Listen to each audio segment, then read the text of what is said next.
Shalom, umat yang dikasihi Tuhan, damai sejahtera Allah penuhi hati kita semua, siap menderita karena kebenaran. Firman Tuhan hari ini diambil dari 2 Timotius 2 ayat 3, demikian firman Tuhan. Ikutlah menderita sebagai seorang prajurit yang baik dari Kristus Yesus.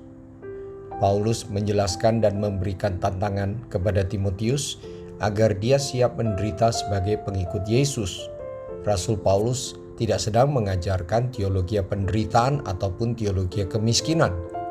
Rasul Paulus oleh ilham Roh Kudus sedang mengajarkan sisi lain dari tantangan, resiko mengikut Yesus. Sebagai pengikut Yesus, Timotius tidak bisa lagi hidup seperti orang yang tidak mengenal kebenaran. Tidak ada tempat dalam diri pengikut Yesus sebuah gaya hidup mewah dan foya-foya dan yang menghindari tantangan iman.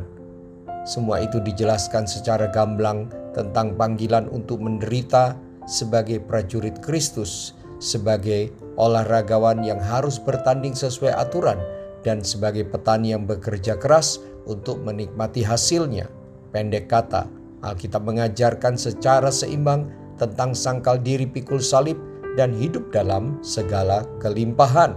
Bapak, Ibu, Saudara-saudari, sayang sekali jika selama ini pemahaman kita sebagai pengikut Yesus hanya diisi tentang janji-janji berkat, mujizat, pertolongan, pembelaan Tuhan, dan lain sebagainya. Tidak ada yang salah dengan pemahaman itu jika diimbangi dengan pemahaman tentang sangkal diri, pikul salib, siap menderita dan berkorban, mematikan kedagingan, serta hidup beda dengan cara orang dunia. Jangan lupakan teladan Tuhan Yesus dan teladan para nabi dan orang kudus dalam Alkitab. Mereka semua menyangkal diri dan dengan rela menderita secara fisik, bahkan batin, demi hidup dalam kebenaran. Mari kita berdoa. Tuhan Yesus, sesungguhnya apa yang Kau ajarkan adalah Injil yang sejati dan murni. Engkau mengatakan serigala punya liang, burung punya sarang, tetapi anak manusia tidak punya tempat untuk meletakkan kepalanya.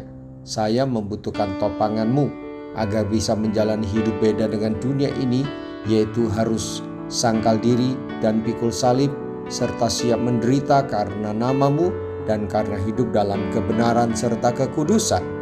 Terima kasih buat renungan firman-Mu hari ini.